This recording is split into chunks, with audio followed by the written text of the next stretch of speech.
Isang hapon, hindi na naman nakatakas. Etong si Tutoy kay Coach Mab. Naka-hoodie ka, summer na summer. Talon ka muna sa pool. Etong si Clint na damay kahit nakasombrero. At ngayon ko lang nalaman, hindi lang pala kami basta basketball team. Pwede rin pala kami lumaban sa Olympics. Pwede rin sa UFC. Dito walang kaalam-alam si Elden. Isang hapon, nakasalubong ko etong si Justin. Aakyat ng elevator.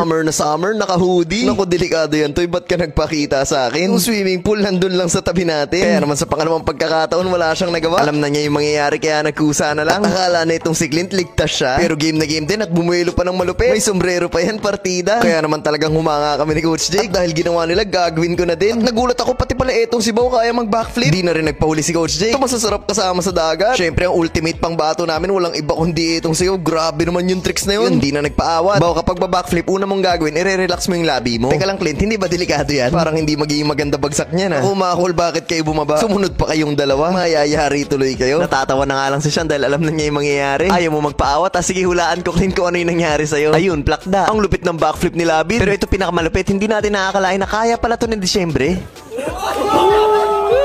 Kaya naman nakakumbinsi na itong si Sean na tumalo na din. Ito ang sinasabi ko, hindi ko naman nakalain na pang Olympics pala tong team ko. Maya lang nakita namin si Makol sa isang tabi. Akala ko shooter lang to pero meron palang ganun. Mukhang magkakaroon ng Dayo series na tamblingan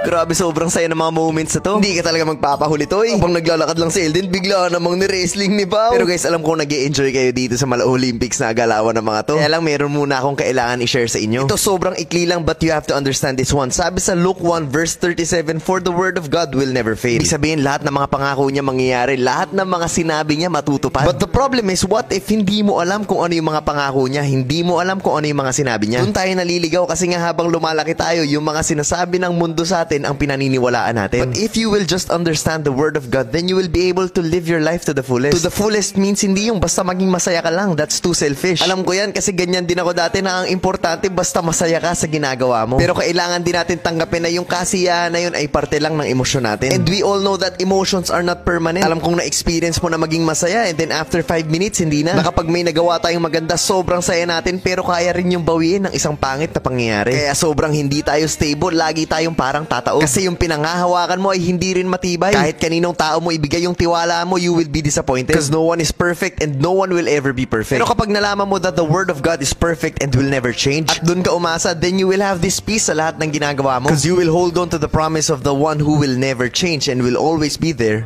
for you. Kaya mahalagang maintindihan mo yung word of God and dun ka umasa.